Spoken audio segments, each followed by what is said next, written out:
Hello, my fellow investors, and welcome to the last video on this mini series that I've been doing for a few weeks now, where we're going to take a look at the three companies in each sector. Right now, guys, we are in the last sector, and we're going to take a look at three companies. For all those of you who do not know, we have covered so far every single sector plus 3 ETFs, and today we're going to cover the materials sector, a sector that a lot of people tend to stay away from for some reason. You know, it's a sector that I personally do like myself, even though I don't own too many companies. The fact that not a lot of people see it too much for what it is, it tells me that there may be a lot of good companies here with good valuations, right? Nothing too much overly hyped like the tech sector. So let's take a look at three different companies, guys, that again, we're not looking specifically at valuation. We're looking at specifically at fundamentals. I'm going to show you three companies that have decent fundamentals. And if you guys would like to take a look further, then by all means, you should do so. So with that said, make sure to like, subscribe, comment. Really does help here with the algorithm on YouTube as well as Rumble. Follow us on X. And with that said, let's get started with this video. So the first company that we're going to take a look at, it is none other than Ecolab, ticker symbol of ECL.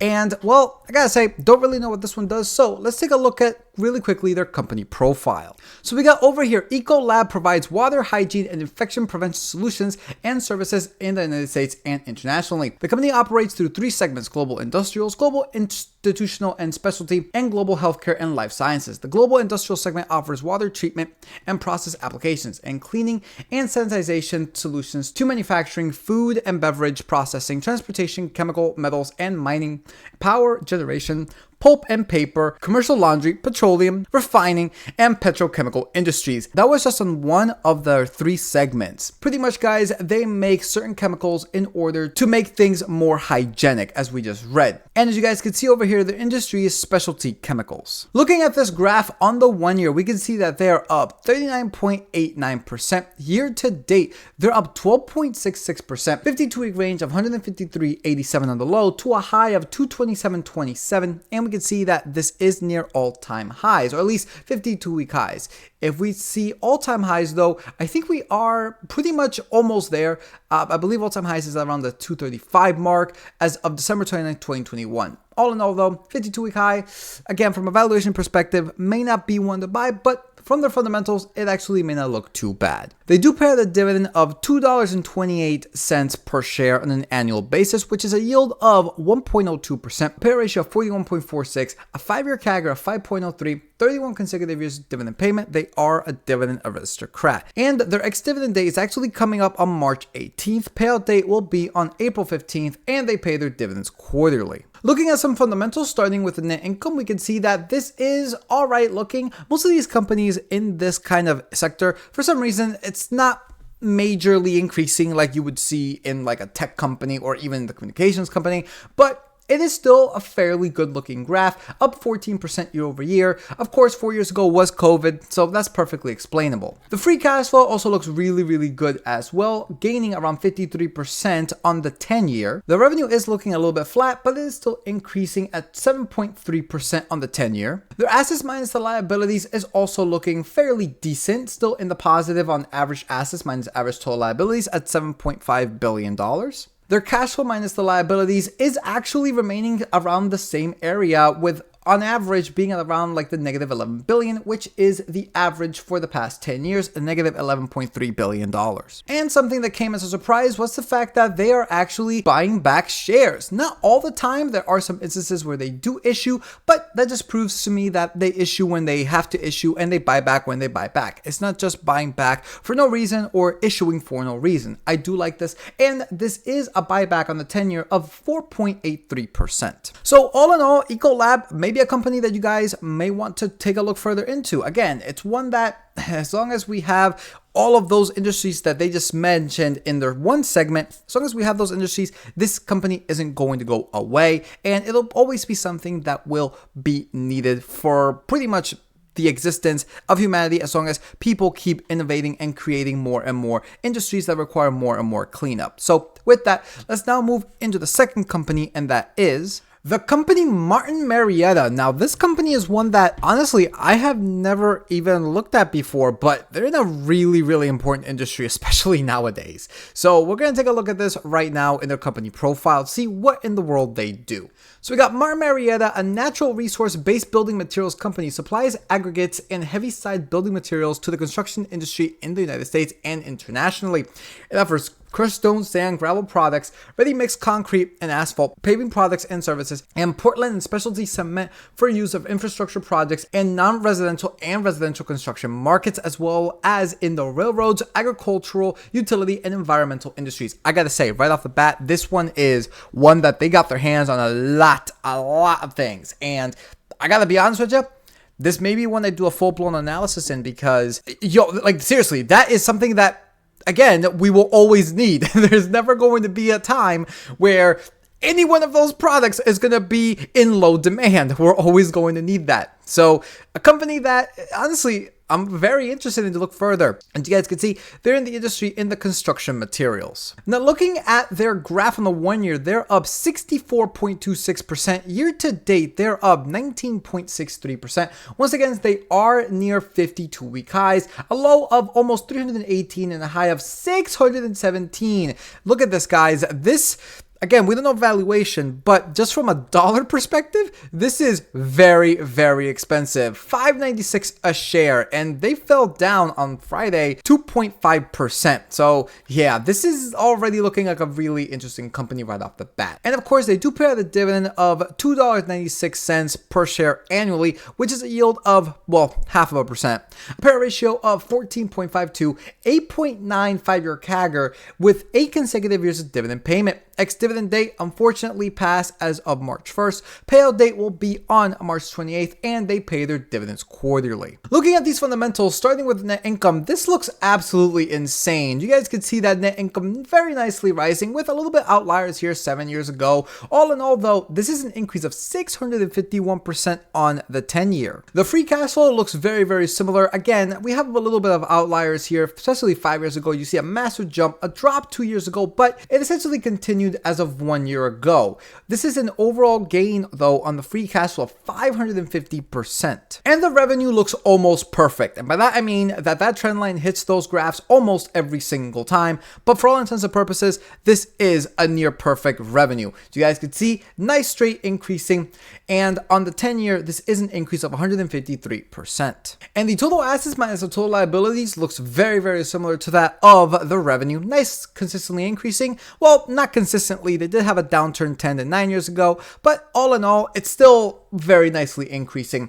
Average assets minus the average total liabilities, we get $5.75 billion in the positive. The cash flow minus the liabilities, while they do have, as of the past 3 years, gone massively in the red, you guys could see that normally they are at around the $4 billion mark. And while they did take out a lot more liabilities 3 and 2 years ago, you can see that as of 1 year ago, this is going upwards. All in all, though, we can see that as of 1 year ago, they're at negative $6.2 billion with an average of negative $4.5 billion.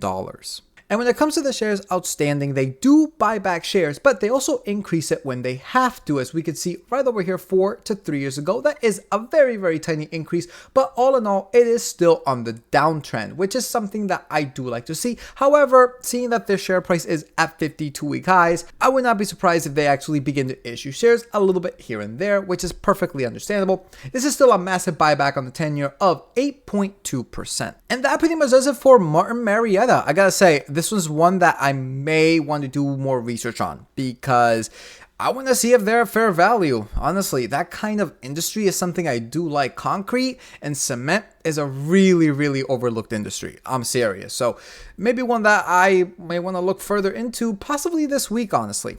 And for the last company, let's take a look at SLEN. I'm not really sure how to say this name. I actually have done this one before in the past. One other time, I do not remember any of this company. So let's take a look at what they actually do. Looking at the company profile, we got a chemical and specialty material company, manufactures and sells high performance engineered polymers in the United States and internationally. It operates through engineered materials and acetyl chain. The engineered materials segment develops, produces, and supplies specialty polymers for automotive and medical applications. as well as for use in industrial products and consumer electronics. Very, very nice. So I do like my polymer kind of based companies. As you guys know, I am a chemical engineer, so this is right up my alley. In fact, when I was in college, I was all about, in fact, Mike can attest to this as well, I was all about wanting to make a company, a material-based company basically, that mass-produced graphene. So yeah, that never obviously came about, but maybe in the future, who knows where that could lead, right? Now, looking at this company on the 1 year, we can see that they're up 31.82%. Year to date, they're up, well, actually, they're flat, 0.08%. But once again, they are at 52-week highs, or near 52-week highs, as you guys can see over here. A low of 97.12 to a high of 159.06. Very, very interesting. And as of Friday, this thing fell around 0.75%. Very, very interesting. Now, looking at this dividend, we can see that they pay out $2.80 in annual dividends per share, which is a yield of 1.8, a payout ratio of 31.39, 5.33 5-year CAGR with 14 consecutive years of dividend payment. Ex-dividend date passed as of February 16th. Payout date was on the 5th of March, so it already passed, and they pay their dividends quarterly. Looking at their fundamentals, starting with the net income, it is a little bit choppy, but all in all, it is on the uptrend, especially as of 4 years ago. That's a massive jump. You can see that it's kind of stagnating around that mark, though. It is up 214%. The free cash flow does look a little bit better. There is a little bit of stagnation here 3, 2, and 1 year ago, but all in all, it is up 369% on the 10-year. The revenue, as you guys can see, is also looking a little bit choppy. 6 years ago, there was a peak, but then they continued to fall 5 and 4 years ago, but 3, 2, and 1 year ago, a really nice consistent increase. On the 10-year, this is an increase of almost 61%. The assets minus the liabilities, we can see that this is increasing. 5 years ago, this did go down, but ever since they have been increasing, and they're still in the positive on the assets minus liabilities of around $4.4 billion. In the cash flow minus the liabilities from 10 to essentially 3 years ago, very, very stagnant, but as of 2 years ago, massive dump, as you guys can see over there, really going down, taking a lot of liabilities, going into now negative $19 billion. But as of 1 year ago, you can see that they are bringing it up, but this is still very, very far from the average that they have been from 10 to 3 years ago. In the overall average, though, we can see that they are at negative $8.62 billion. As of 1 year ago, they're at negative $17.7 billion. And the shares outstanding, we can see that this is a really, really nice buyback. However, they have recently increased it from 3 to essentially today, going from 108 million to 108.9 million. All in all, though, the way that I see it is they may consider their stock really overpriced, which is a correct response to issue shares if that were to happen. That's still a buyback, though, in the 10-year of almost 29%. So while I do not know if this company is at a good valuation, honestly, the fundamentals look like you guys may want to do more research on, right? Fundamentals look somewhat decent, so if you like this kind of company, do further research, read their earnings report, read their 10Ks, and make your decisions for yourselves. All in all, those were 3 companies in the materials sector. After this, guys, that's it. We covered all 12 sectors plus ETFs. So, yeah. Really, really nice. Wanted to do this for a while because, a lot of people just focus on tech, right? But there are other sectors that may be undervalued at the current moment. So here's a series that you guys can use to maybe expand your horizons a little bit. Hopefully this helps. That pretty much does it, guys. Thank you so much for watching. Make sure to like, subscribe, comment. Really does help here on YouTube as well as Rumble. We are still exclusively live streaming to Rumble up until the 14th of March. After that, we're going to continue live streaming, but only on Tuesdays and Thursdays. And if there's anything happening in between, then we'll do an extra live stream for that. It won't be also 2 hours long, but up until Thursday, the 14th of March, we will be live streaming 7 p.m. to 9 p.m. Eastern Standard Time. So make sure to follow us on Rumble if you would like to see that. This week's gonna be crazy because today, on Monday, when you guys see this, the short-term bank lending program will expire. And on Tuesday, we got CPI. So it's gonna be a really, really fun week. So thank you so much for watching, guys. Follow us on X as well. With that said, peace out, and we will see you all next time.